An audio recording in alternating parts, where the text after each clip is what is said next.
Bonjour à toutes et à tous. Je vous remercie d'être présents pour cette matinale organisée par QuickSign et Finance Novation au Palais Brognard sur l'investissement.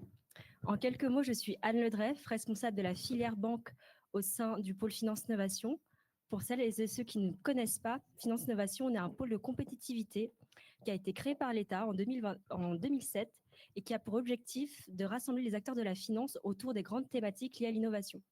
Aujourd'hui, on a un écosystème de plus de 500 membres qui sont répartis en 6 filières: banque, assurance, finance durable et solidaire, gestion et financement d'entreprise, immobilier et gestion d'actifs.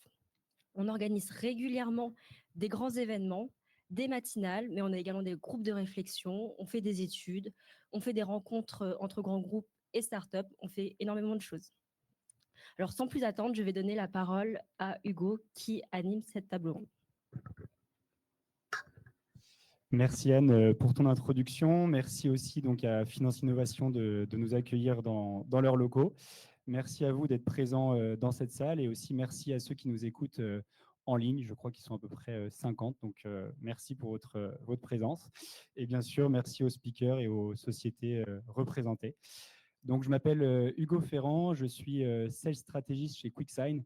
QuickSign, pour ceux qui ne nous connaissent pas, nous sommes un leader de l'onboarding digital, c'est-à-dire que nous concevons des parcours digitaux pour les services financiers, pour l'entrée en relation. N'hésitez pas à venir me voir après pour que je vous en parle plus en détail. Lors de cette table ronde, ce que je vous propose, c'est d'abord qu'on parle du contexte qui est très particulier pour les Français. C'est-à-dire qu'il y a beaucoup d'incertitudes, que ce soit en France avec le régime des retraites, l'instabilité gouvernementale, l'instabilité aussi autour de nous avec les guerres de territoire, comme vous le savez. Et en fait, face à ces tensions, on remarque que les Français épargnent massivement. Et la question que je vais poser à chacun des speakers, c'est comment flécher cette épargne vers l'investissement financier et quel rôle peuvent jouer à la fois Bourse Direct, eToro et Saxo Bank. Et je laisse maintenant chaque speaker se présenter. Bonjour à tous, je suis Julien Nebenzal, je représente eToro. eToro, c'est une plateforme multi-active d'investissement de dimension mondiale. Nous sommes présents dans 75 pays avec un peu plus de 40 millions d'utilisateurs et nous sommes cotés sur le Nasdaq depuis le mois d'avril de cette année. Bonjour, Catherine Henny, je suis dirigeante de la société Bourse Direct, un acteur français de la bourse en ligne.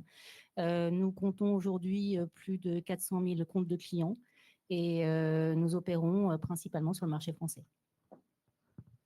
Bonjour, je suis Fabien Carriel, directeur général de Saxo Bank. Donc Saxo Bank, on est une banque danoise, fondée en 92, il y a un peu plus de 30 ans. On est en France depuis 2008, ça fait une quinzaine d'années où on propose des services d'investissement en ligne, de trading et d'investissement. On est présent dans une douzaine de pays à travers le monde. Et voilà. Très bien. Eh bien, merci de vous être présenté. Je vais vous donner quelques chiffres qui vont en fait mieux vous expliquer à quel point le contexte est particulier pour les Français. Il faut savoir que donc, le taux d'épargne financière des Français a plus que doublé en 10 ans. Donc, le taux d'épargne des Français, c'est le somme des placements financiers auquel on exclut le remboursement des crédits immobiliers. Et donc, cette somme a considérablement augmenté ces derniers temps. Et aujourd'hui, vous avez un patrimoine financier des Français qui est 2 fois supérieur au montant de la dette nationale. Donc, ça rejoint ce que je disais avant, les Français épargnent massivement. Et je pose cette question à Catherine Henny. Voilà, qu'est-ce que vous observez chez Bourse Direct? Est-ce que vous validez un peu la tendance que je viens d'évoquer? Est-ce que vous voyez certains comportements ces derniers temps chez Bourse Direct? Effectivement, ce qu'on peut observer, et il y a un certain nombre de statistiques qui le démontrent, c'est que l'épargne des Français a fortement augmenté au cours des 5 dernières années. Il faut savoir que l'épargne des Français représente aujourd'hui 18% de leurs revenus, quand ça représentait 14% encore en 2019. Et cette épargne s'oriente sur différents supports. Donc, il y a à peu près 30% de cette épargne sur des comptes bancaires et des comptes de dépôt, 30% sur de l'assurance vie et une part de plus en plus importante sur des instruments financiers et les marchés, donc les produits financiers de façon générale. Ce que nous pouvons observer chez Bourse Direct, c'est effectivement depuis 5 ans une arrivée massive de nouveaux investisseurs. Il faut savoir que la bourse a quand même été fortement désertée pendant les années 2015-2019 et dès 2020, on a vu revenir de façon très importante ces investisseurs qui souhaitaient constituer des portefeuilles boursiers et donc investir sur des actions. Ce phénomène s'est poursuivi, voire accéléré depuis, et avec notamment l'arrivée de jeunes investisseurs qui souhaitent, dès leur plus jeune âge, constituer un portefeuille boursier pour constituer un patrimoine très tôt. Voilà. Très bien. Et question pour vous, Julien, pour eToro.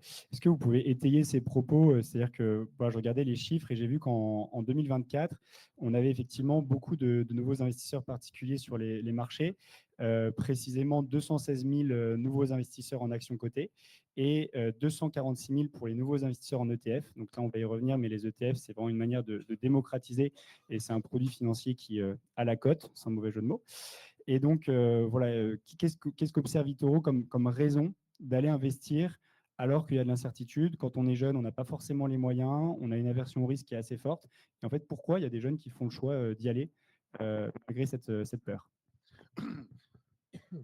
Alors, vous décrivez en fait l'évolution d'un marché, celui des services d'investissement, en prenant les chiffres de 2024 qui sont vraiment très, très forts, très prégnants. Ils nous parlent. Si on prend un petit peu de recul, évidemment, la période de fermeture des économies, le Covid, a joué un rôle un peu détonateur, puisque pendant 1 ou 2 mois, un certain nombre de personnes se sont retrouvées finalement face à leur écran, avec les possibilités d'investir des sommes, puisqu'ils avaient beaucoup de temps libre. Et ça a permis de se former, d'apprendre des choses, ça agit vraiment comme un petit détonateur. Ensuite, et là, je suis donc du côté toujours un peu de l'analyse de la demande, c'est-à-dire pourquoi il y a cet engouement.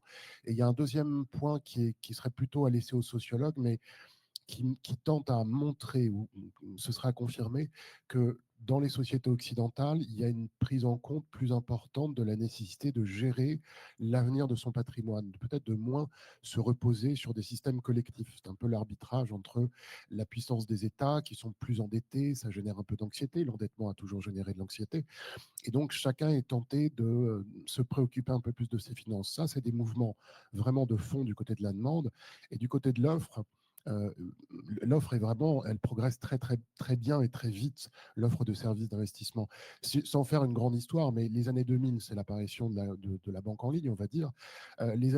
Quelques années plus tard, on voit apparaître des marchés comme le marché des changes ou des notions aussi de CFD qui apparaissent.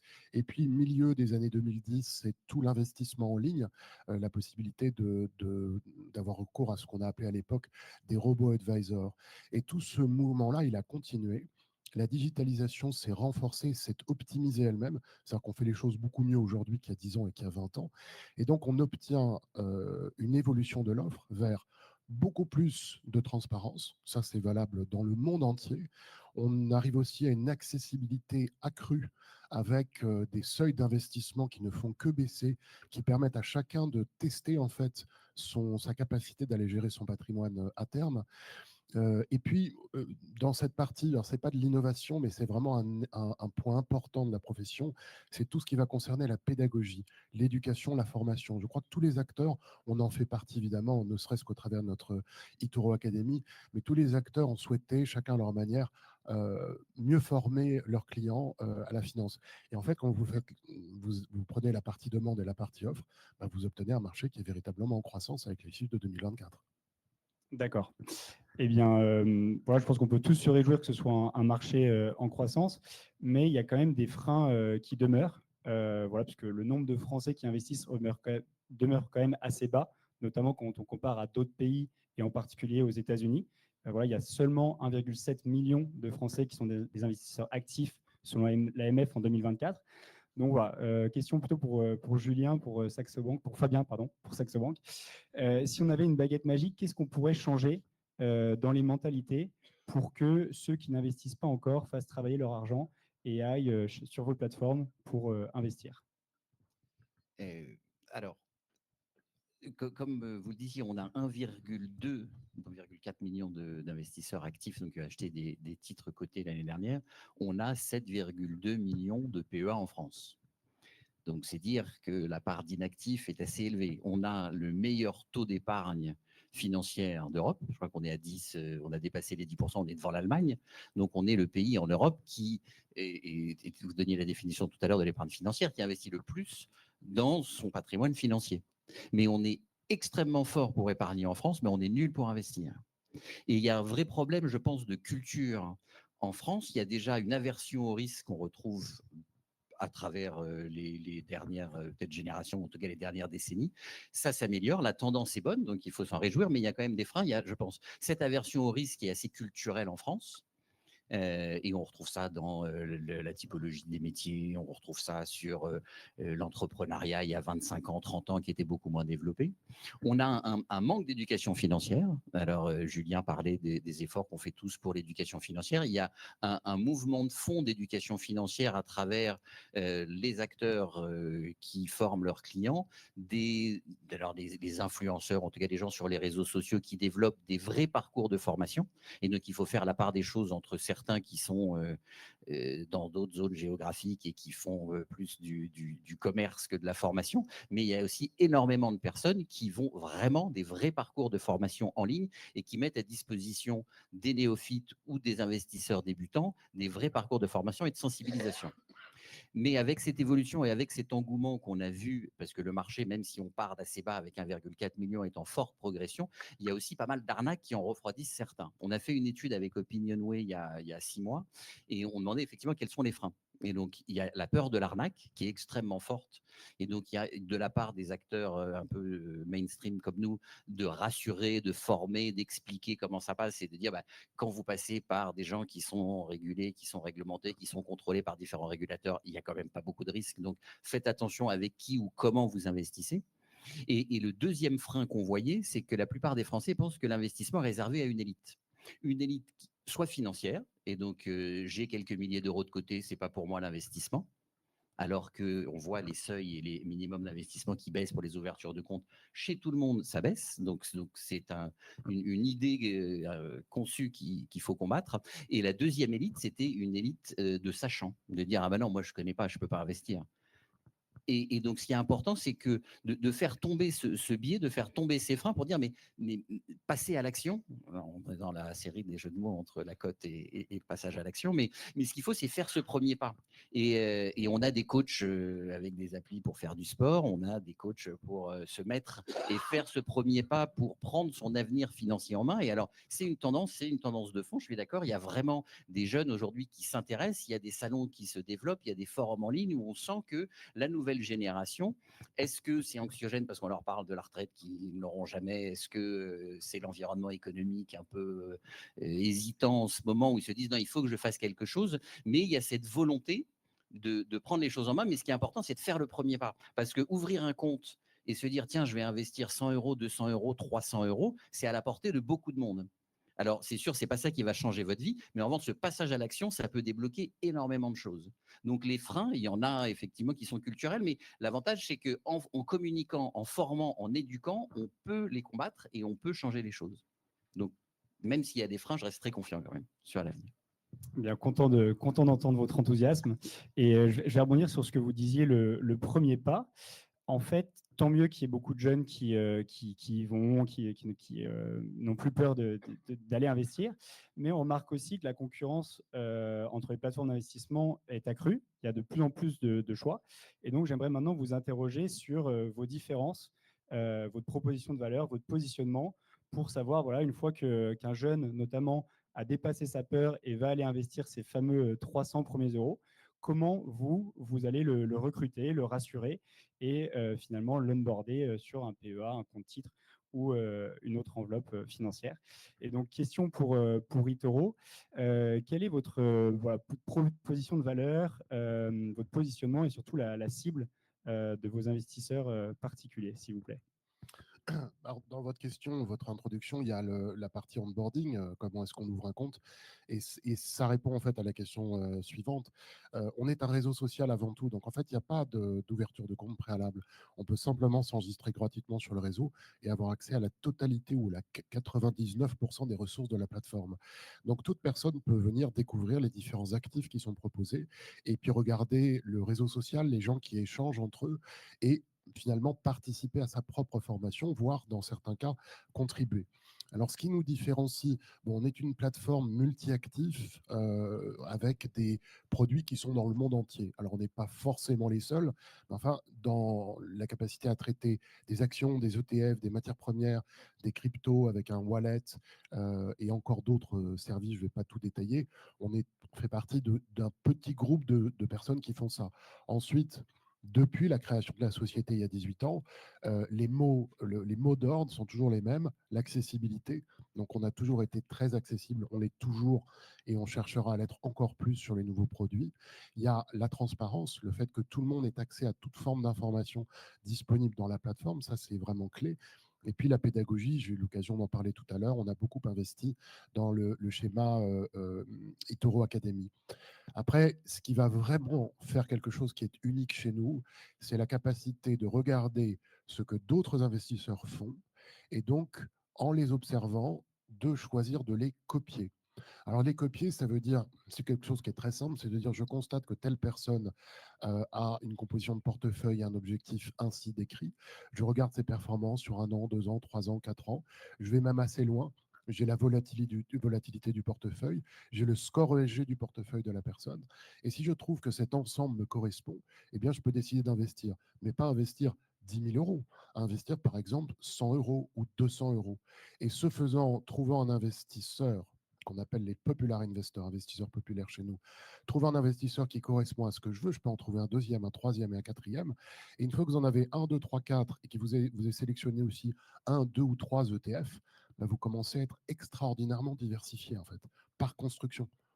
Donc, ce qui nous différencie, je crois, énormément, c'est cette capacité qu'on a à proposer des solutions innovantes, comme de copier l'attitude d'un investisseur privé, certes, un particulier, mais qui a des performances et de la régularité à long terme.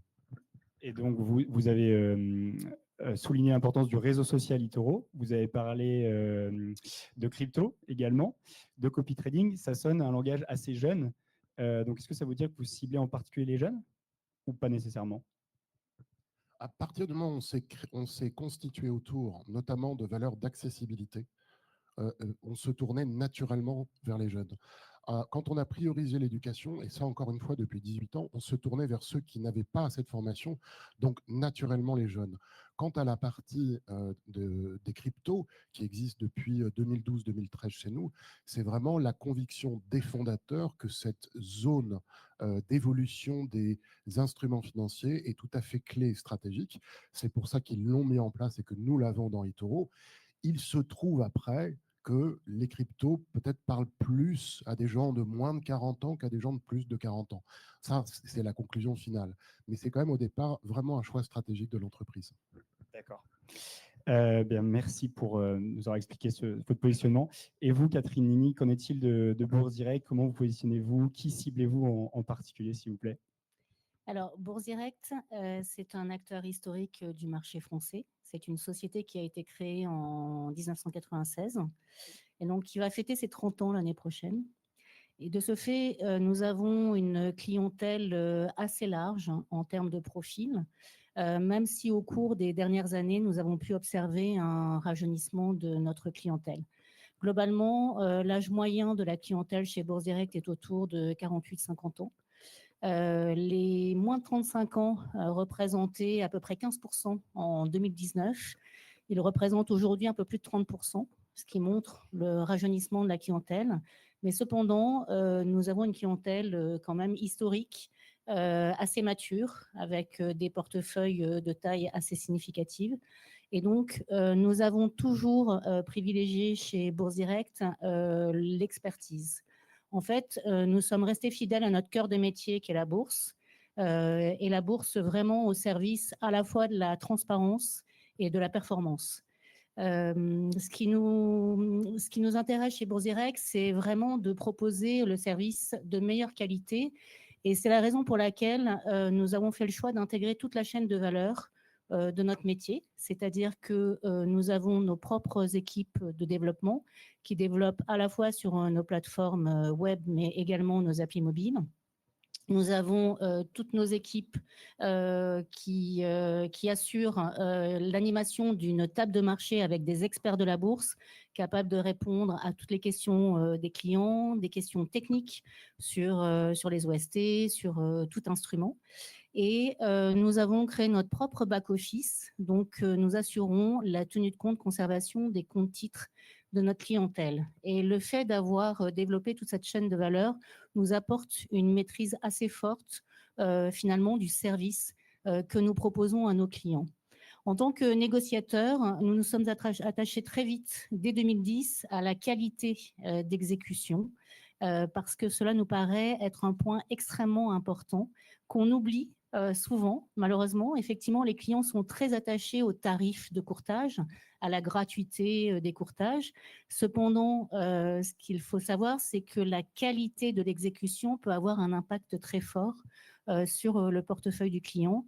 Et effectivement, c'est un élément qui, pour nous, est très important dans l'exécution d'un ordre et qu'on essaie de communiquer, de transmettre à nos clients qui restent malheureusement peut-être un peu trop sensibles encore à la question unique du prix.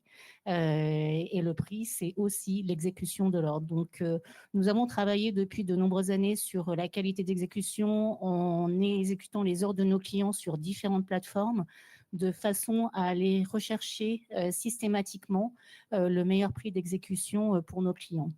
Ensuite, nous avons toujours dans cette volonté d'une expertise forte accompagner nos clients dans le cadre de formation. Donc, avant la période Covid, nous organisions très régulièrement des formations en présentiel. C'était le modèle. Et le modèle a changé et on est passé sur du webinaire. Et donc aujourd'hui, effectivement, énormément d'acteurs proposent des formations au travers de webinaires, ce qui est quand même très, très efficace et très facile à organiser.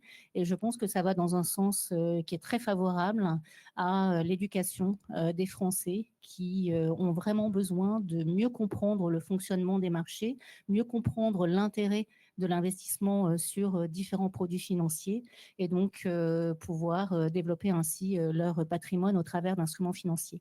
Donc je dirais que notre positionnement répond à la fois à une nouvelle génération qui souhaite investir très tôt, mais nous restons quand même très attachés à notre clientèle historique, alors certes qui va vieillir dans le temps, hein, mais pour autant qui a besoin aussi d'un service peut-être un petit peu différent, avec beaucoup d'expertise et finalement un service très très précis sur la gestion d'un portefeuille.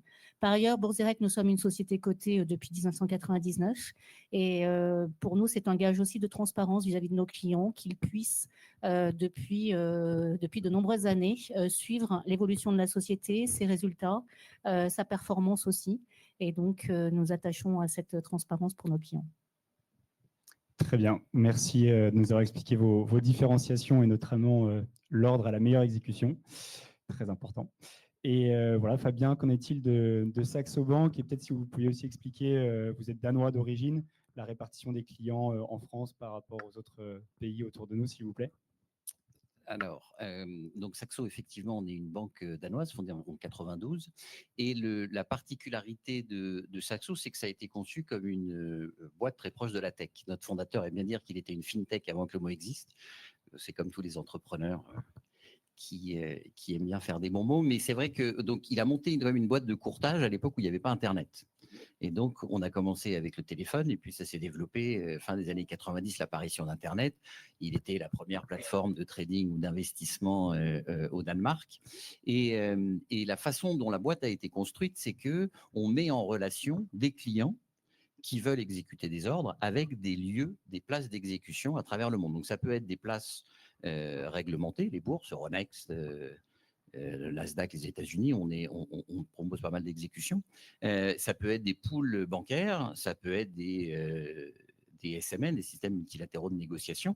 Mais la force, c'est que quand des clients viennent et veulent exécuter un ordre, la technologie permet, dans 99,99%, je pense, le dernier rapport d'audit, montre que l'ordre est exécuté. Et donc, il y a cette fiabilité techno, et ce qui nous permet de distribuer à travers le monde, dans les différents pays, avec cette architecture unique, avec quelque chose, donc une pile technologique très centralisée, de pouvoir distribuer les services dans différents pays. Donc, on est présent dans une douzaine de pays, on est présent, bien sûr, un peu partout en Europe, on est présent en Asie, et d'avoir des clients dans toutes ces géographies nous oblige, d'une part, d'avoir accès aux marchés locaux.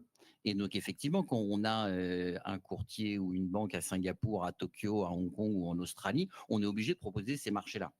Mais on peut aussi proposer à ces investisseurs l'accès aux bourses européennes qu'on propose à nos clients européens.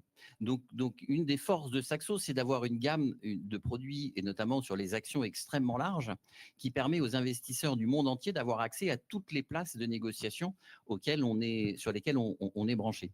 Donc, quand vous êtes à Paris, vous pouvez aussi bien traiter Euronext Paris ou le DAX ou le UK ou les États-Unis, mais vous pouvez aussi traiter la Malaisie, si ça intéresse quelqu'un. Alors, j'avoue qu'en France, on en a assez peu quand même qui traitent la Malaisie, mais on a notamment Hong Kong, et donc si on veut acheter du Alibaba, du Tencent, du Xiaomi, il n'y a pas beaucoup de plateformes qui permettent de le faire aujourd'hui, et au même tarif pour tous les clients de Saxo à travers le monde. Donc, nous, on a des tarifs assez agressifs sur Euronext Paris, mais le client de Singapour ou de Tokyo aura le même tarif sur Euronext Paris, et inversement, l'investisseur français aura le même tarif que l'investisseur singapourien s'il veut investir à Singapour ou à Hong Kong. Donc, c'est cette, je vais dire, cette largeur de gamme pour les investisseurs sur le domaine des actions qui explique un peu notre différence.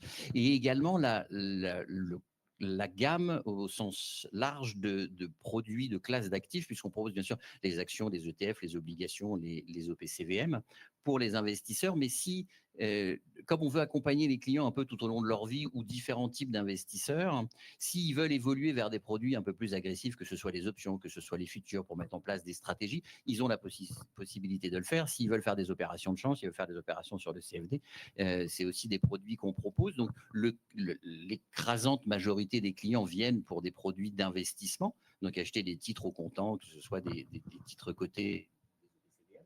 Mais il y a cette possibilité de diversifier. Et donc, avec cette largeur de gamme, on s'adresse bien sûr aux particuliers individuels, mais on a aussi des comptes pour les personnes morales, et on propose aussi aux petits institutionnels, donc des petits fonds d'investissement qui ont 100 millions d'actifs et jusqu'à plutôt inférieur à 1 milliard, qui sont pas assez gros pour aller voir des banques d'affaires et de dire moi je veux traiter mes actions avec tel énorme courtier, puisque ces grands institutionnels ne vont pas passer trop de temps avec des petits fonds. En revanche, s'ils viennent chez nous, ils ont l'avantage d'avoir une plateforme, ils vont pouvoir traiter leurs actions à des prix très agressifs, mais aussi faire leur couverture en futur ou en option. Et s'ils veulent faire du monétaire avec certains fonds ou certains ETF, ils ont la possibilité de le faire. Donc c'est cette largeur de gamme, je pense, qui est assez intéressante. Et en plus de ces institutionnels et de ces investisseurs particuliers, on propose également une offre pour les CGP ou les sociétés de gestion qui peuvent, par l'intermédiaire de nos plateformes, soit conseiller leurs clients, ou dans le cas des sociétés de gestion, gérer le compte de clients quand ils ont bien sûr tous les agréments et les mandats de gestion en place. Donc voilà un peu les différences de Saxo, et je rejoins complètement Catherine quand elle parlait de la qualité d'exécution. Et que la qualité d'exécution a un prix, parce que c'est des infrastructures de marché, c'est des vérifications, c'est de la best exécution, et c'est quelque chose qu'il ne faut pas perdre de vue, notamment quand on investit, c'est de faire appel à des courtiers, bien sûr, qui sont en Europe, en tout cas quand vous êtes français, avec les agréments qui vont bien, mais en plus de regarder effectivement comment est-ce qu'on exécute, comment est-ce qu'on traite les ordres des clients, et s'il y a un problème, qu'est-ce que je peux faire, qui est-ce que je peux appeler, est-ce que je peux contacter un service client, parce qu'on est tous des acteurs en ligne, mais l'importance du service, c'est ça qui permet de faire la différence, et c'est pour ça que les tarifs, il y a une exécution à payer, mais il y a aussi un service client à payer derrière. Alors, on a des chats, on a des outils très techno qui permettent de servir les clients, mais de temps en temps, parce qu'on parle quand même du patrimoine financier de nos clients, donc c'est quelque chose avec lequel on ne rigole pas. On sait que si on fait un virement bancaire, l'argent ne va pas se volatiliser, il ne va pas être perdu, et donc il est coincé entre deux banques. Quand on est un professionnel de la finance, on se dit, OK, ça va se débloquer, l'argent n'est pas perdu, mais un client qui ne voit pas l'argent sur son compte, il a besoin de parler à quelqu'un qui va le rassurer. Et donc c'est extrêmement important, en plus de proposer un service de qualité, d'avoir un service client qui répond à vos questions, à vos interrogations, qui peut vous rassurer ou répondre à vos questions. Eh bien, merci d'avoir parlé du service client, du support, notamment via des chatbots ou autres, très à la mode en ce moment. Et ça fait lien avec ma question suivante, qui est comment se fait une ouverture de compte chez vous? Voilà, on l'a dit, la concurrence est forte pour trouver une plateforme d'investissement. Forcément, quand on n'a encore jamais investi, on a devant soi plusieurs acteurs et la manière dont on va s'onboarder, c'est-à-dire s'enrôler, a une importance. Et par rapport à ce que vous disiez, il y a des facteurs qui sont très importants, c'est-à-dire aussi qui on cible, c'est-à-dire quelqu'un de 50 ans ne va pas avoir les mêmes attentes qu'un jeune de 19 ans, notamment sur l'instantanéité de l'onboarding. Il y a aussi les codes qu'on reprend dans la manière de s'onboarder. Les jeunes attendent un aspect un peu plus de gamification. Donc, est-ce que c'est des choses que vous prenez? Et bien évidemment, une fois que je toque à votre porte pour ouvrir un compte, est-ce que j'ai un support? Est-ce qu'il est via de l'IA? Est-ce que c'est un humain que je peux appeler derrière? Voilà, et je pose cette question notamment parce que chez QuickSign, c'est un peu notre expertise de gérer ces parcours d'ouverture de compte de manière digitalisée. Donc voilà, ce n'est pas tout à fait au hasard que je pose cette question. Et je commence par vous, Catherine. Si voilà, demain je voulais ouvrir un compte chez Bourse Direct, comment ça se passerait, s'il vous plaît? Alors, je pense que ce qui est important de savoir aujourd'hui, c'est que lorsqu'un client arrive chez un courtier, il a déjà fait un petit peu le tour du marché parce que effectivement, en ligne, on a toutes les informations qu'on peut souhaiter sur l'offre d'un courtier, sur un peu son ADN, sur sa culture. Et nous voyons bien, lorsque nos équipes commerciales sont en contact direct avec des prospects, le prospect connaît déjà tout du marché. Donc à nous éventuellement de le convaincre que notre offre est différenciante ou pas.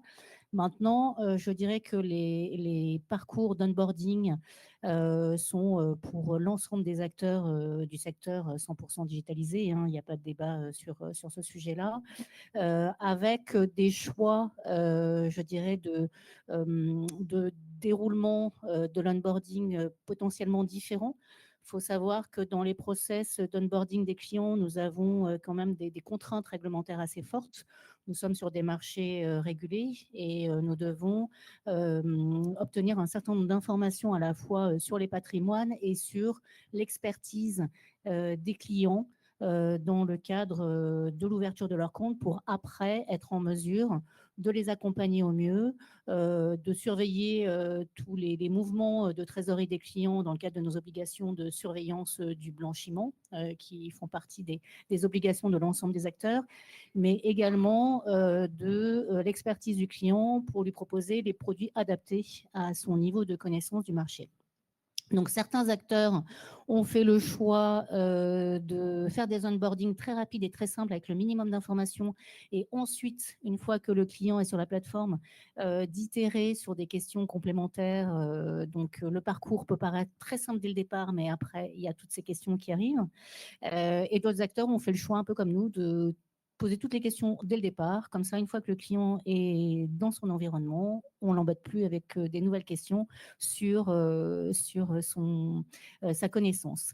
Voilà, donc je dirais que ça, ce sont des choix stratégiques d'onboarding qui peuvent donner l'impression aux clients que tel ou tel onboarding est plus rapide et plus efficace. Maintenant, de façon générale, j'ai envie de dire que globalement, à partir du moment où c'est digitalisé, nous, on a des clients qui, en 10 minutes, ont ouvert leur compte sur notre appli mobile, puisque les jeunes aujourd'hui utilisent de plus en plus l'appli mobile pour ouvrir leur compte.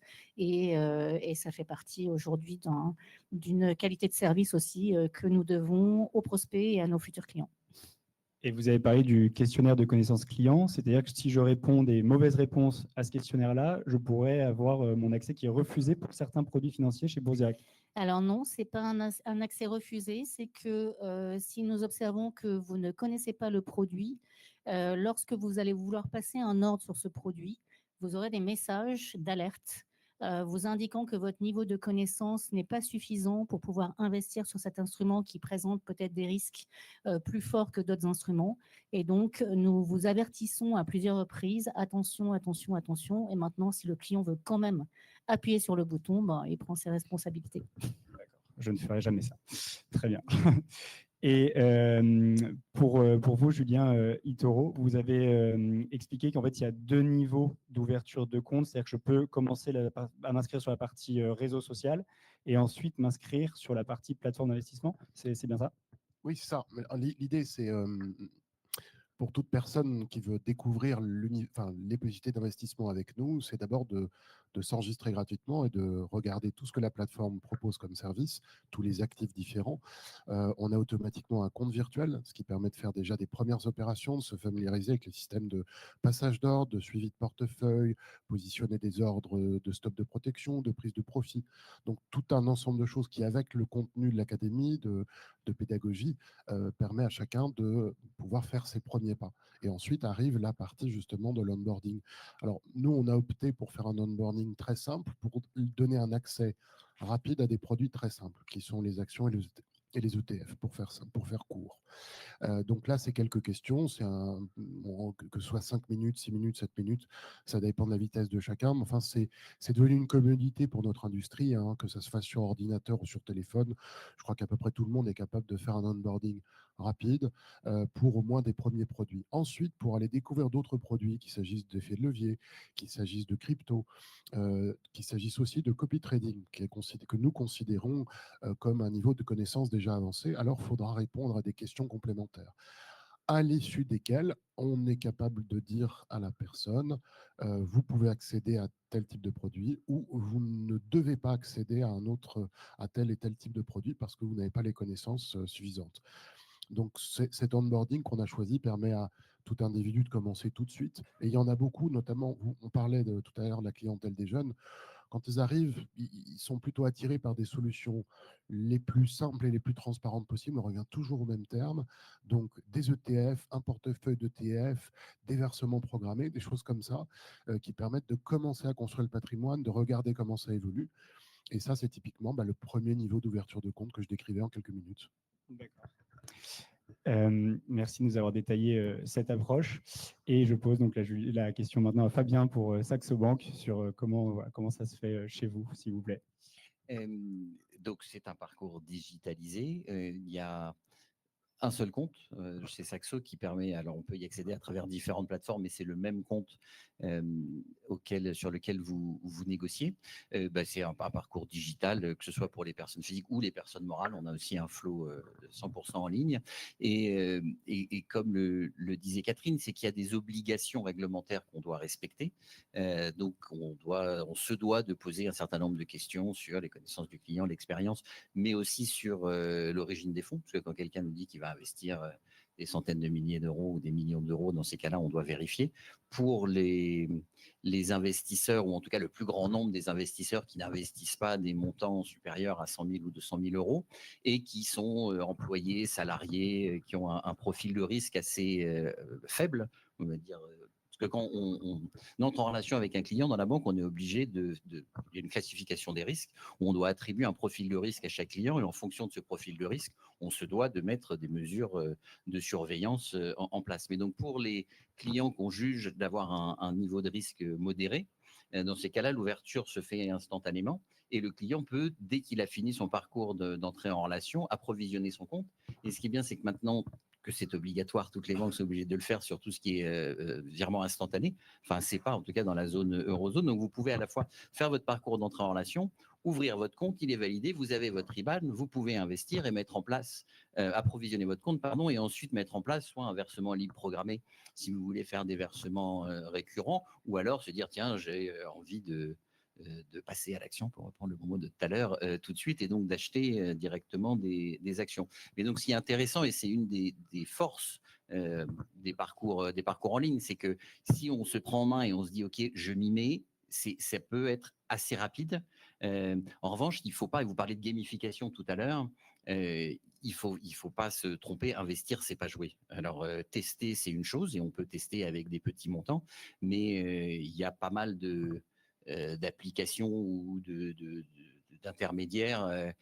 Oui, félicitations, des confettis, des icônes, des emojis dans tous les sens. Et ok, c'est bien, mais on va quand même investir de l'argent et il faut faire attention où est-ce qu'on le met. Donc effectivement, il faut vérifier la connaissance et là-dessus, on est tenu de regarder le caractère approprié du produit qu'on va distribuer aux clients, donc de vérifier sur certains produits, est-ce que ça correspond pas? Si ça correspond pas, non, c'est pas pour vous, merci, au revoir, traitez les produits qui vous correspondent.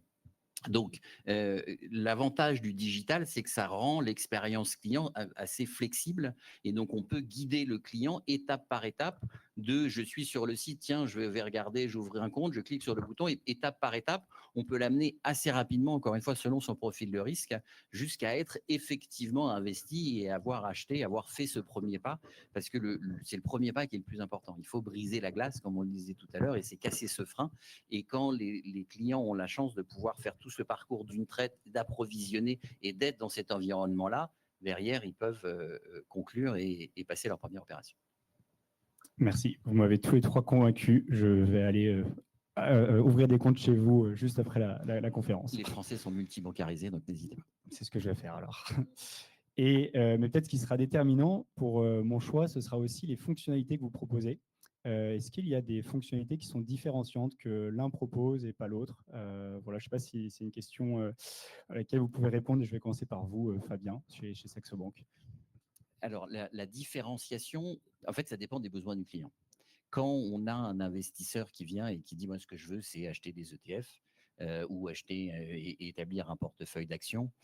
Alors, comme le disait Julien, on peut ouvrir son compte en 6, 7 ou 8 minutes où on peut payer plus ou moins cher tant que ça reste raisonnable. La différenciation, je trouve qu'elle est importante à partir du moment où on a des besoins différenciés.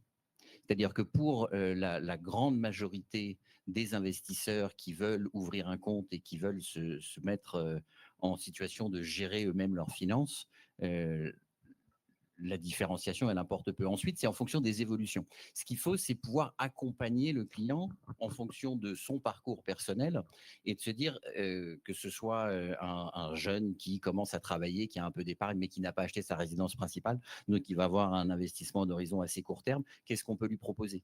Est-ce que je dois épargner régulièrement parce que dans 5 ans, je vais acheter une résidence principale?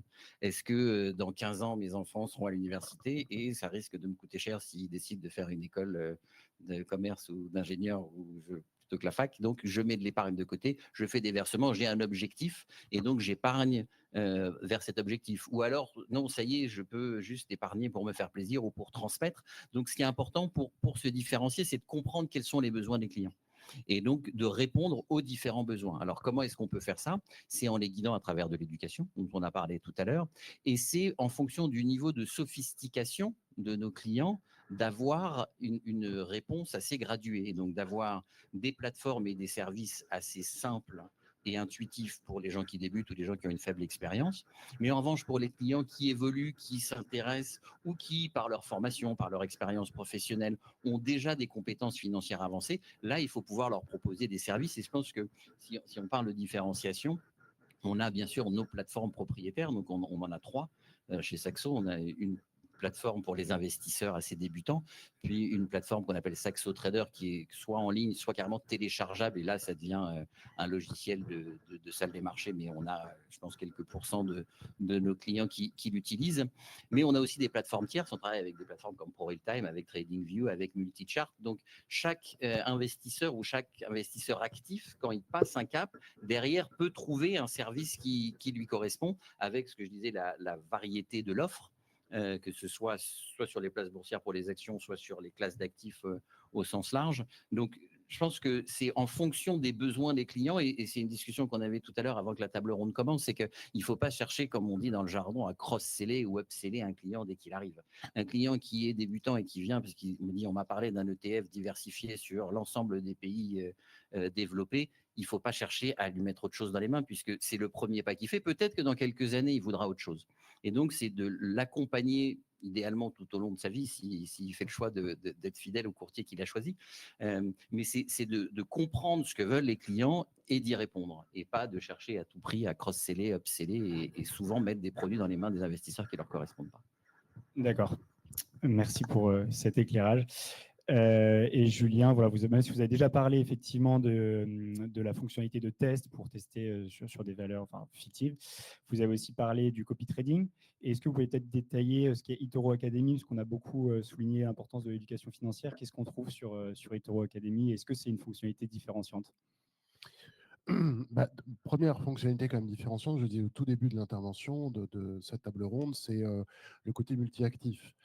Parce qu'on fait, je le rappelle encore une fois, actions, ETF, matières premières, crypto, indice, change pour ceux qui aiment le change, et puis la fonctionnalité du copy que j'ai expliqué. Il y en a une dont je n'ai pas parlé qui s'appelle les portefeuilles intelligents. Enfin, déjà, je dirais en soi, c'est très, très différenciant parce que toutes les plateformes ne permettent pas la totalité de ce type d'intervention. Et on continue de travailler là-dessus. Je vous donne un titre d'exemple. Depuis quelques mois, et tout récemment, ça s'est accéléré, les actions du S&P 500, donc les 500 grandes capitalisations américaines, et les actions du Nasdaq 100, les 100 grandes entreprises technologiques américaines, on peut les négocier 24 heures sur 24, 5 jours par semaine, maintenant sur notre plateforme. Voilà un exemple d'innovation à l'intérieur de la plateforme multi-actif et de différenciation. Évidemment, tout ce qui est pédagogie, eToro Academy, alors je pourrais en parler longtemps, les contenus, je trouve, on a énormément travaillé pour que toute personne puisse comprendre tout sujet et qu'une personne qui a déjà des connaissances puisse quand même découvrir des choses. Donc, ça a l'air de rien, mais quand on veut faire une bonne pédagogie, en fait, c'est beaucoup de travail. C'est beaucoup de travail pour, sur une ou deux pages Word, d'arriver à expliquer ce qui, normalement, en termes de contenu, en prend une dizaine. Donc, quand ça se lit, c'est vite lu, c'est vite compris, et on est très heureux pour nos clients, on est très heureux d'avoir fait ça, mais c'est un travail qui est vraiment très significatif.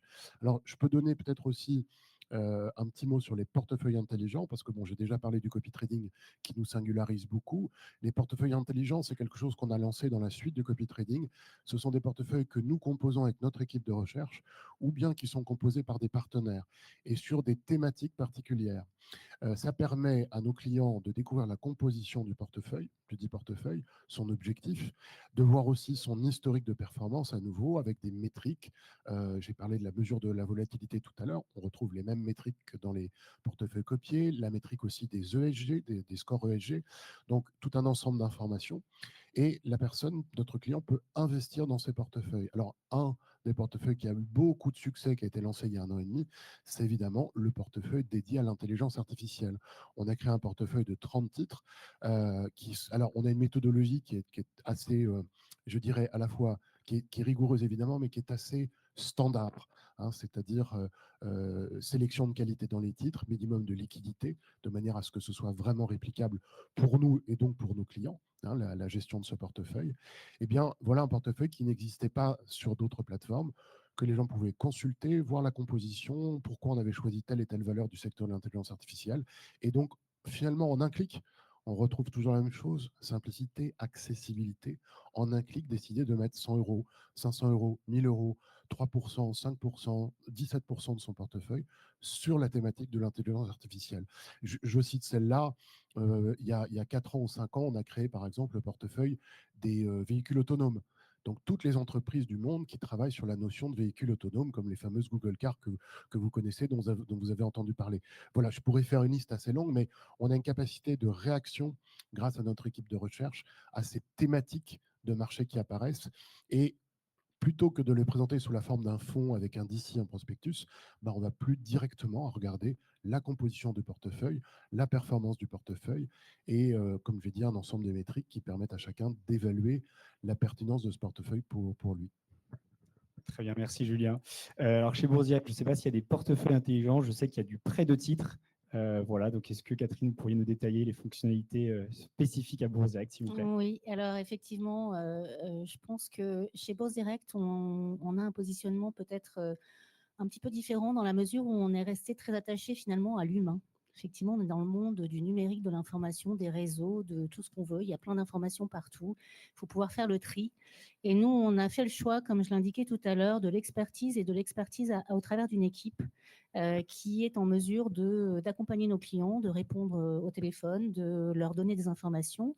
Une équipe qui a développé un service qui s'appelle Info d'experts et qui propose à la clientèle des recommandations sur des valeurs et qui va donc donner des orientations par rapport à leur propre analyse. Alors, ce sont plutôt des chartistes, de leur propre analyse de marché, de valeurs et donc accompagner ainsi les clients dans le choix d'investissement. On peut se dire c'est un peu ringard, mais non, pas du tout. En fait, on se rend compte que toutes les catégories de clients aujourd'hui, des plus anciens aux plus jeunes, appellent très régulièrement nos équipes pour pouvoir discuter avec eux, pour pouvoir comprendre ce qui se passe, pour comprendre à quoi correspond tel ou tel OST et comprendre un petit peu mieux les marchés. Donc, on reste attaché au fait d'avoir des experts qui soient en mesure d'accompagner nos clients aussi dans le cadre de l'offre de services tout Internet, tout instrument, tout produit. Voilà, donc je pense qu'effectivement, aujourd'hui, l'ensemble des acteurs essaient de proposer des produits à peu près équivalents en standard, en gamme d'instruments financiers. Je dirais que notre différenciation se fait par ce mixte et ce schéma un petit peu hybride dans l'offre de services que nous proposons. Ensuite, effectivement, nous avons lancé un service il y a maintenant un peu plus d'un an qui est le prêt de titre où nous proposons à nos clients de nous donner un droit d'utilisation de leurs titres pour pouvoir les placer sur le marché du prêt de titre, qui est un marché qui n'est pas ouvert aux particuliers, mais uniquement aux professionnels. Et donc, c'est un marché qui engendre des rémunérations sur les titres prêtés, alors des rémunérations variables en fonction de l'offre et de la demande sur certaines valeurs. Et cette rémunération, nous la partageons avec nos clients. Donc, nous avons considéré que c'était, je dirais, un élément de rendement complémentaire pour nos clients, en plus de la performance et des plus-values potentielles sur leur portefeuille, en plus des dividendes qu'ils peuvent percevoir. Ils peuvent également percevoir une rémunération sur les titres déposés chez Bourse Direct. Et donc, ça leur fait un complément de revenus qui ne présente aucune contrainte puisque le client peut acheter et vendre de façon libre, même si ces titres sont prêtés, puisque nous assurons la gestion de ces titres prêtés avec toutes les sécurités qui vont bien pour que le client ne soit pas bloqué dans ses opérations. Et en revanche, il peut bénéficier de cette rémunération. Donc, je dirais que c'est une offre un petit peu originale sur le marché. Ça l'est. Écoutez, il nous reste un peu plus de 5 minutes. Je vous propose qu'on aille vers la conclusion et peut-être de manière un peu prospective, qu'on se demande voilà, qu'est-ce qui fera le futur de l'investissement. Voilà, il y a beaucoup de mots, trading haute fréquence, utilisation de l'IA. Donc, selon vous, peut-être en simplement quelques minutes, qu'est-ce qui va révolutionner l'investissement dans le futur? Et je pose la question à Fabien pour Saxo Bank. L'IA. S'il faut choisir un thème, l'IA comme source de développement dont on ne mesure pas l'impact qui va arriver dans les années qui viennent. Enfin, si on se retourne 2-3 ans en arrière, on n'imaginait pas tout ce qu'on pourrait faire aujourd'hui avec l'IA, y compris dans les entreprises, pas juste au niveau des particuliers. Donc, ça va permettre des avancées très importantes dans notamment le service client. Quand on discutait tout à l'heure, on a mis un bot en place quand les clients veulent faire un chat, donc depuis leur plateforme, avec le service client. Les 3 premiers échanges se font avec un bot. 75% des demandes, il n'y a pas de transfert à un humain derrière, puisque 75% des demandes sont répondues par le bot automatique. C'est parce qu'on a mis en place un nouveau système d'IA. Avant, on était à 45%, on est passé à 75% et on améliore encore la capacité. Ce qui veut dire que l'intelligence artificielle permet de répondre avec une base de connaissances interne, qui est essentiellement notre FAQ, notre foire aux questions. Mais en allant chercher l'information là-dessus, une machine peut répondre aux clients. Ce qui veut dire que ça libère du temps pour les autres qui vont pouvoir, les agents humains, s'intéresser à des sujets à forte valeur ajoutée. Donc, potentiel de développement énorme, mais on est limité par le temps, donc je vais réduire. Mais attention, parce que l'IA, ça permet aussi de faire des arnaques comme on n'en a jamais vu précédemment. Aujourd'hui, au téléphone, si vous prenez la parole publiquement comme on est en train de le faire et si on le fait régulièrement, notre voix est connue, notre voix est disponible, éventuellement dans différentes langues ou avec différentes intonations. Et donc, l'IA peut reproduire cette voix et simuler un appel téléphonique. On l'a fait avec notre économiste. Derrière, nos interlocuteurs n'étaient pas capables de discerner au téléphone si c'était une personne. Donc maintenant, on est obligé de mettre des appels vidéo pour vérifier l'identité de nos clients. On a à peu près 18 mois de sursis, puisque dans 18 mois, on sera capable de capter le signal et donc de mettre une vidéo qui sera générée à la place de nos clients. Donc l'IA, c'est une source de potentiel énorme, mais elle est au service pas seulement des banques et des courtiers et des gens bienveillants, mais aussi des gens malveillants. Donc il faut faire très attention à la façon dont on le développe. Voilà, c'est sur les deux tableaux. Bien sûr, il faut être positif, il faut l'intégrer, mais de façon très très soigneuse et très réfléchie. Merci Fabien. Je pose la même question à Catherine Mini. Comment voyez-vous le futur de l'investissement? Alors moi, je crois que notre métier va être complètement transformé. Alors certes, l'impact de l'IA, mais je crois vraiment à l'évolution du métier vers la numérisation des instruments financiers. On en a vu quelques prémices, notamment avec des émetteurs qui ont émis des tokens sur de la dette obligataire notamment.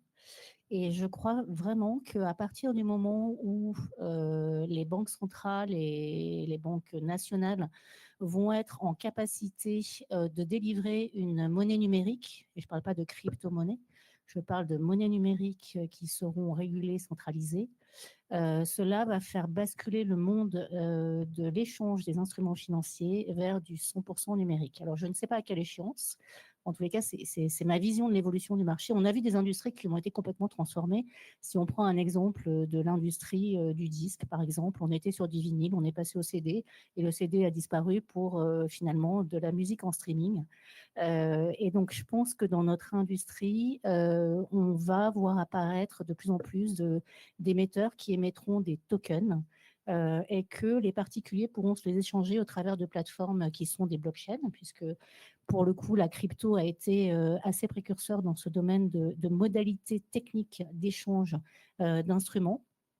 Cela se fera peut-être certainement dans un monde régulé, supervisé, mais le modèle de l'échange numérique sera peut-être le modèle de demain, ce qui veut dire que les investisseurs pourront traiter 7 jours sur 7, 24 heures sur 24, puisque ce seront des formes d'échanges bilatéraux qui vont nécessiter de repenser complètement aussi le métier de la conservation, puisque nous sommes teneurs de compte conservateurs, donc on s'interroge sur cette évolution, puisqu'on n'aura peut-être plus besoin non plus de conservateurs, on n'aura plus besoin de chambres de compensation, donc ça peut être une vraie révolution du marché. Très bien. Et donc, Julien, est-ce que vous voyez autre chose en plus de l'IA et de la tokenisation? La tokenisation, bah oui, enfin, on a fait des bitcoins en 2012 et là, on a lancé la tokenisation des actions, mais c'est à l'intérieur de notre réseau eToro entre nos clients seulement. Donc, ce n'est pas aujourd'hui, mais on est en veille là-dessus et on attend qu'une chose, c'est que l'industrie se décide sur les standards. Et dès que c'est fait, ça va partir plutôt vite. En tout cas, on est très convaincu de ça. Sinon, pour faire en deux mots les prospectives, alors je reviens sur la notion de marché, offre et demande. Du côté de la demande, on a décrit l'évolution des investisseurs. Mais cette évolution, c'est une dynamique. On ne pense pas qu'elle va s'arrêter. Ça va continuer. Et si je prends l'analogie de l'échange, j'ai 1 euro, mon boulanger a une baguette, je lui donne 1 euro, je repars avec ma baguette. On avait un chacun tous les deux. Après l'échange, on a un chacun. La connaissance, l'éducation, c'est la fameuse phrase. J'ai un, l'autre a un, on échange, on repart tous les deux, on a deux. Et en fait, ça veut dire que nos clients se forment, sont de plus en plus sophistiqués en fait. Ça a l'air de rien, mais c'est une dynamique qui va avec celle de l'arrivée de nouveaux investisseurs. Et donc, plus ils se sophistiquent, plus ils veulent de choses encore différentes. Alors, dans notre stratégie, il y a celle d'avoir aussi des produits d'épargne, parce qu'évidemment, se sophistiquant, ils commencent à regarder l'intérêt de la fiscalité ici, l'intérêt du type d'instrument là, etc. etc. C'est comme ça qu'on a lancé, par exemple, l'assurance vie, le PER très récemment, et qu'on va lancer d'autres services du même registre, comme l'ISC en Angleterre, l'ISK en Suède. Ce sont les mêmes choses, même raisonnement dans chaque pays. Dans cette sophistication, il y a aussi alors l'IA. L'IA, je vais donner juste un chiffre très simple. À peu près fin 2024, 13% de nos clients utilisaient l'IA quotidiennement pour leurs investissements. Ça y est, on est à 20%, on est à 19% exactement, quotidiennement. Et quand on leur demande quel est le plus important pour l'an prochain, c'est mieux utiliser l'IA. Donc, on a lancé un robot qui est dédié à ça à l'intérieur de la plateforme, qui s'appelle Tori, et qui va chercher toute l'information financière. En fait, 75% de la demande, elle est autour de la recherche bon, préalablement à l'investissement. Et ça, c'est vraiment clé de savoir que c'est ce qui intéresse les gens. Maintenant, une fois qu'on a cette démarche, et je vais boucler avec le sujet de la productivité, nous, en fait, chaque client, à partir de 5 000 euros, il a le droit à un conseiller dédié. Alors, vous pourriez dire, c'est dommage qu'il n'en ait pas en dessous de 5 000 euros. On aimerait, mais ça coûte cher. Et ça, tout le monde peut comprendre que le service, il arrive à un certain seuil. Mais d'avoir un client dédié à partir de 5 000 euros et un robot qui fait toutes les recherches dont vous avez besoin, donc qui traite 75% des demandes, ben en fait, qu'est-ce qui se passe? Le service qu'on vous propose, qui est proposé par l'industrie, alors ici je décris le nôtre, eh bien, il s'optimise en permanence. Donc, tant du côté de l'offre que de la demande, la dynamique est vraiment très forte, très soutenue. Très bien, merci Julien. Je me tourne vers l'organisatrice. Est-ce qu'on a le temps pour des questions-réponses ou pas? Ok, on a combien de temps? Ok, bon. Donc on a le temps pour quelques questions-réponses. Alors voilà, je vois qu'il y en a déjà une dans l'Assemblée. Voilà, je pense qu'on est en petit comité. Si vous pouvez juste parler à haute voix, s'il vous plaît, monsieur. Bonjour, Elias Ganem de Capgemini. Super présentation, très intéressant de voir les différents aspects. Je me pose la question par rapport aux nouveaux acteurs, les super apps que sont Revolut, que sont Boursobank, que sont N26, qui offrent des solutions complètes de banking et d'investissement, surtout dans la population jeune. Parlons de ceux jusqu'à 35 ans. Est-ce que ce sont des concurrents à vous? Est-ce que ce sont des complémentaires? Est-ce que vous êtes systématiquement comparé à eux? Vous êtes très spécialisé, vous êtes très professionnel. Est-ce qu'il y a une concurrence, une complémentarité avec eux?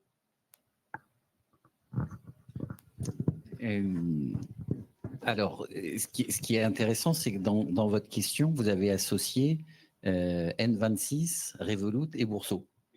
Voilà, et Bourso, Fimatech, où on a Fimatex, où on a pas mal de nos salariés, je pense, qui sont passés par là. Donc moi, je les mettrai pas dans la même catégorie parce qu'il y a effectivement un modèle auquel peut-être ils aspirent, qui est de remplacer les banques de réseau et d'être un modèle où on aura, à travers un service en ligne, des comptes courants, du crédit immobilier, du crédit à la consommation, de l'investissement. Et donc, effectivement, on est comparé et en tout cas en ce qui concerne Saxo, on considère effectivement que Bourso, N26 qui est plutôt récent sur le secteur ou Revolut qui a commencé déjà il y a quelques temps, qui sont des concurrents. Mais en tout cas en ce qui nous concerne, on est un peu un pure player de l'investissement, donc on est spécialiste. On a cette expertise, on a cette connaissance qu'on met à disposition et chez Saxo, on a toujours fait le choix de rester sur un métier qu'on connaissait, que ce soit pour nos clients directs, on n'en a pas parlé, mais on a aussi, qui est quand même 45% du chiffre d'affaires du groupe, du business indirect, donc du B2B2C, où on propose en marque blanche, mais en vraie marque blanche, à des établissements qui ont un agrément de tenue de compte conservation, toute notre architecture informatique pour qu'ils proposent à leur tour à leurs clients, qu'ils deviennent nos concurrents en fait. Et donc, il y a des pays comme l'Espagne, par exemple, on n'est pas présent en marque propre, mais c'est que des partenaires qui sont là. Et donc, on fait ce choix de cette expertise. Donc, ce sont des concurrents, mais qui seront des concurrents généralistes. Et effectivement, quand on entend Revolut qui prend la parole dans la presse avec des signaux très forts de Frédéric Oudéa qui les a rejoints, ils ont clairement Bourso en tête. Enfin, je veux dire, ce qu'ils veulent, c'est concurrencer les grands réseaux bancaires. Donc, c'est une opportunité, je pense, pour le secteur, parce qu'ils ont réussi quand même à mettre un coup de pied dans la fourmilière. Ils ont sensibilisé les jeunes à prendre conscience qu'il fallait investir et qu'il fallait se réveiller. Donc de ce côté-là, et on m'en connaît pas mal, enfin en tout cas j'échange avec pas mal d'entre eux, il y a un effet positif. En revanche, je pense que ce à quoi ils aspirent, c'est pas de faire de la bourse uniquement, et donc de partir sur un modèle plus généraliste et d'avoir un modèle qui va plus porter vers Fortuneo, Bourso, les banques en ligne qui proposent une gamme plus large. Donc concurrent, mais une bonne menace qui nous rappelle que si on n'évolue pas, on est mort.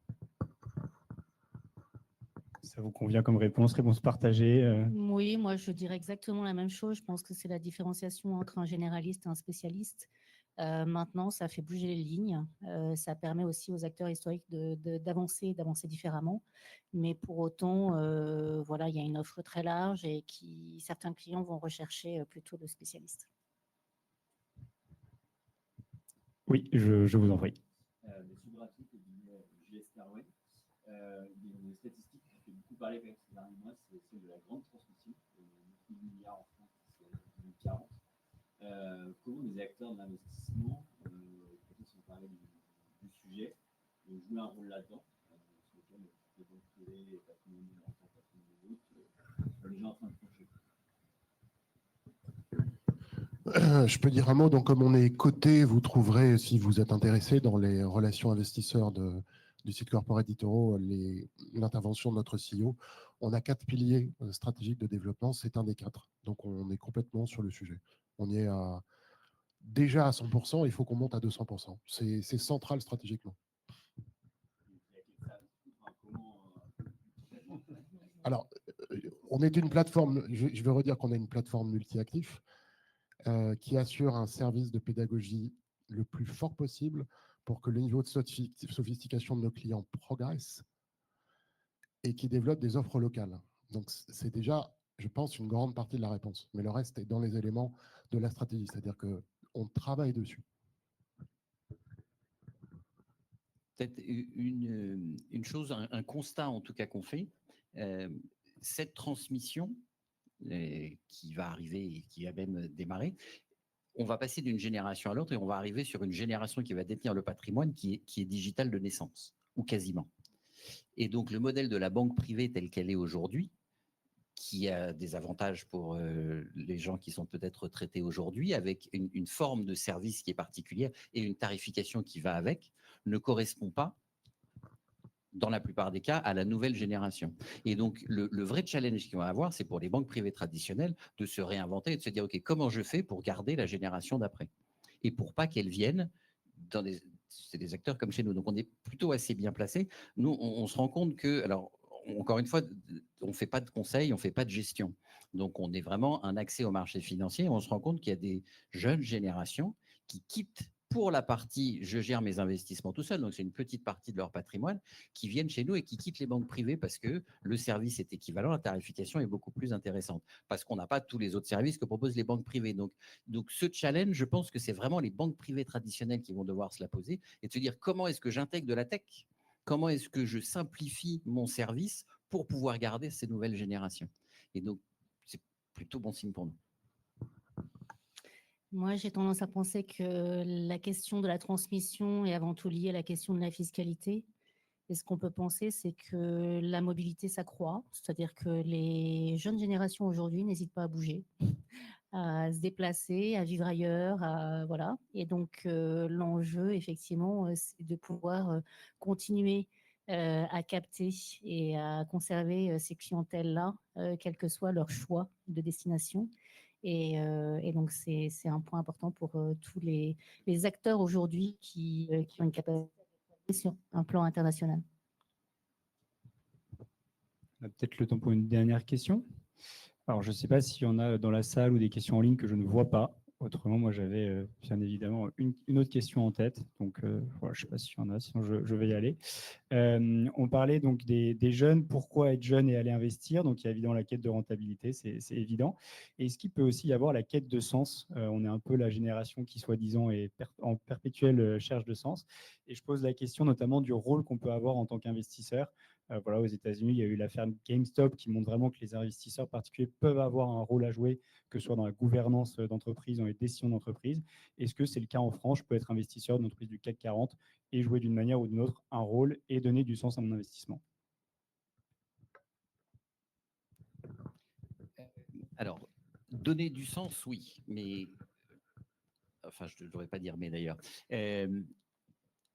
Pour pouvoir donner du sens à ces investissements, il faut investir. Et malheureusement, on n'est pas encore, quand vous preniez l'exemple de Gameloft, on n'est pas encore à ce niveau d'investissement, ou en tout cas que ça ait suffisamment, que ce soit suffisamment diffusé dans la société pour avoir, je pense, les mouvements qu'on a eus, en tout cas sur la partie réaction sur des forums, sur des communautés. Sur la partie institutionnelle réglementation, ce qui s'est passé et tout le short qu'il y avait eu sur le titre à l'époque aux États-Unis, je ne pense pas que ce soit possible en France, puisque le short est beaucoup plus encadré et de shorter plus que la valeur de la société. Je pense qu'il y aurait eu des petites investigations et questions de l'AMF assez rapidement. Mais pour la question du sens, elle est au cœur, je pense, des problématiques de la jeune génération, qui effectivement veut donner du sens, mais donner du sens par l'investissement, c'est possible. Aujourd'hui, il y a quand même une incompréhension, il me semble, parmi certaines personnes, notamment des gens qui prennent la parole. Financer des entreprises, investir dans des actions, c'est financer l'économie réelle. On ne peut pas, comme on l'entend de temps en temps, opposer la bourse et l'économie réelle. De dire oui, c'est virtuel, le capitalisme, la spéculation, mais la base quand même de financer des entreprises, quand on investit dans du non-coté, puisqu'on donnait les chiffres au début, 38%, je pense, du patrimoine des ménages qui investit dans des titres de propriété, l'écrasante majorité, c'est du non-coté. On a quand même la partie cotée, c'est 300 milliards, on en a 5 fois plus sur du non-coté. Donc, on est vraiment en France, un pays qui investit énormément dans le non-coté. Et donc, investir dans la boîte de quelqu'un qu'on connaît ou dans un projet auquel on croit, c'est hyper positif. Mais dès qu'on passe, si cette boîte vient à être cotée et qu'on investit en bourse, il y a une petite connotation quand même qui n'est pas top. Donc, il y a changer ces mentalités, donc à travers l'éducation, à travers la formation, la pédagogie. Et une fois qu'on a déjà cassé cette première barrière, ensuite, effectivement, on aura un vrai outil pour donner du sens, parce que ce sont les actionnaire qui doivent donner du sens. La France, nous, on est, je disais, présent dans pas mal de pays dans le monde. On a des demandes particulières, et je pense qu'on le retrouve chez pas mal d'acteurs en France, de personnes, d'acteurs, d'investisseurs français qui demandent des attestations pour participer aux assemblées générales. C'est quelque chose de très répandu qui nous paraît normal, mais quand dans les autres pays, on dit mais pourquoi est-ce que vous voulez développer des services et pourquoi est-ce que vous voulez avoir des réconciliations avec les dépositaires pour savoir si à telle date il était actionnaire, etc. C'est des problématiques qu'ils ne connaissent pas. Donc il y a quand même parmi les gens qui investissent cette volonté d'intervenir dans la gestion des boîtes et en tout cas de se faire entendre. Il y a des vidéos virales sur une assemblée générale de Carrefour qui a fait le tour des réseaux dont on a beaucoup vu. Donc on voit des investisseurs particuliers qui vont participer aux AG, qui veulent intervenir, qui ne vont pas que pour les petits cadeaux et les goodies, mais qui veulent aussi faire entendre leur voix, s'impliquer dans la vie des sociétés et de la société en général. Donc la jeune génération, à travers l'investissement, peut donner du sens, c'est un levier d'action supplémentaire. Donc là-dessus, il faut briser ce frein qui est à investir, j'ose pas, je sais pas. Si, investissez parce que ça ouvre, ça permet de s'ouvrir, analyser une boîte, c'est quand même s'ouvrir sur des modèles économiques, sur des stratégies de produits, sur des modes de gestion. Enfin, ça apporte énormément de choses. Donc, investir, c'est vraiment une source de diversité, d'apprentissage, d'ouverture au monde qui est extrêmement riche et qui permet de donner du sens à ce qu'on fait. Je vous en prie. Alors, moi, je pense qu'effectivement, la culture en France est très différente de la culture américaine, que ce n'est pas les 1,7 million d'investisseurs en France qui pourront faire bouger des valeurs du CAC. Et tous ici, je pense qu'on n'a qu'une envie, c'est qu'il y ait 10 fois plus d'investisseurs en France. Alors qu'aux États-Unis, c'est vraiment culturel, et c'est culturel par rapport à l'organisation de la société. Il me semble qu'en France, pendant de nombreuses années, l'investissement sur les produits financiers a été considéré comme un investissement pour quelques privilégiés dans un but spéculatif et réservé à une élite. Il me semble qu'aujourd'hui, la vision est un peu différente, et notamment avec ce qui se passe aujourd'hui en France et l'endettement de notre pays, la réforme des retraites à venir, qui positionne aujourd'hui les jeunes générations vers un souhait de capitalisation et donc peut-être un changement culturel assez fort qui fera que peut-être dans quelques années, effectivement, on verra beaucoup plus d'investisseurs et avec une capacité à influencer les marchés, peut-être ou pas. Oui. D'accord. Je vais pas prendre beaucoup de temps là-dessus. Je crois que tout a été dit. Juste l'affaire GameStop, le cas particulier. En fait, si on était en France, ça va reprendre un peu ce que vient de dire Catherine Nini, mais une small cap française, avant qu'on ait suffisamment d'acteurs qui s'agglomèrent autour de ce sujet pour qu'il se passe quelque chose, c'est pas notre cours. Il peut pas se passer la même chose. Les pays européens sont trop petits les uns et les autres pour pouvoir ce type d'événement. En revanche, et au-delà de la partie morale, nous, en tant que prestataires de services d'investissement, il faut qu'on mette tous les outils à disposition pour que s'expriment ces volontés, ces souhaits. Je parlais tout à l'heure du scoring ESG. Donc, évidemment, c'est compliqué de dire si un investissement respecte des critères ESG, mais il existe des manières de le quantifier, de le mesurer. Bonne ou mauvaise, ce n'est pas le débat. Mais de savoir qu'à chaque fois qu'on regarde une valeur, un portefeuille, on puisse avoir instantanément une indication du niveau de ESG, c'est très important. Pouvoir voter aux assemblées générales à chaque fois qu'on souhaite, ça fait aussi partie des services qu'on propose. C'est vraiment indispensable. Donc, tout ce qu'on peut faire pour justement permettre une connexion plus directe entre l'investisseur et l'investissement ainsi qu'il se passe. Il faut le faire, c'est ce qu'on fait tous et ça fait partie de la dynamique globale des services d'investissement. Très bien. Bah, écoutez, je vous propose de conclure, surtout de vous remercier voilà, pour votre éclairage tous les trois, Fabien, Catherine et Julien. Merci de nous avoir donné autant de détails. Comment? Celle que tu m'as partagée? Oui, d'accord. Voilà, alors peut-être juste une dernière question, mais je pense qu'on va revenir sur le thème de l'onboarding. Donc je vous propose d'y répondre très très rapidement parce que ce n'est pas le cœur du sujet. Le rôle de l'open finance, est-ce que, c'est-à-dire voilà, la possibilité de partager ces données bancaires, est-ce que vous y voyez un impact dans votre quotidien? Je vous propose d'y répondre très rapidement. Puisque on revient au sujet précédent. C'est Colombo, c'est toujours la dernière question Oui, au dernier voilà, moment exactement, c'est qui ça. est un peu gênant parce qu'en 1 minute de répondre à un sujet comme ça, c'est pas facile. Oui. C'est voilà, juste on a de plus en plus les outils pour faciliter l'accès pour les investisseurs, encore une fois, quel que soit leur niveau de connaissance préalable, aux zones d'investissement qu'on leur propose, en adéquation justement avec leurs connaissances. Donc, toutes les formes de données qu'on peut, du point de vue de la réglementation, utiliser pour faciliter ça, eh bien, ce sera forcément bienvenu. Je ne peux pas le formuler plus différemment et plus court. C'est parfait. Je ne sais pas si Fabien voulait... Oui, le cadre réglementaire. Alors, Open Finance, je ne suis pas sûr de voir le thème. Si c'est la connectivité, le partage des données bancaires. Le partage des données bancaires, effectivement, le risque est important pour les clients et il faut bien faire passer le message. Les gens, encore une fois, il faut sensibiliser au risque. Parce que le nombre de personnes qui disent oui, mais je voudrais pouvoir voir ça sur telle appli, une appli obscure, quand on se renseigne, on se dit mais comment est-ce qu'ils veulent qu'on ouvre nos livres à des acteurs comme ça? Donc, il y a encore une fois l'éducation qui est clé dans ce domaine aussi. Eh bien, super. On conclut donc en reparlant des fondamentaux. Voilà, cette fois-ci, je vous remercie vraiment. Et puis voilà, pour ceux qui le peuvent, il y a un café qui vous attend juste à la sortie. Merci encore.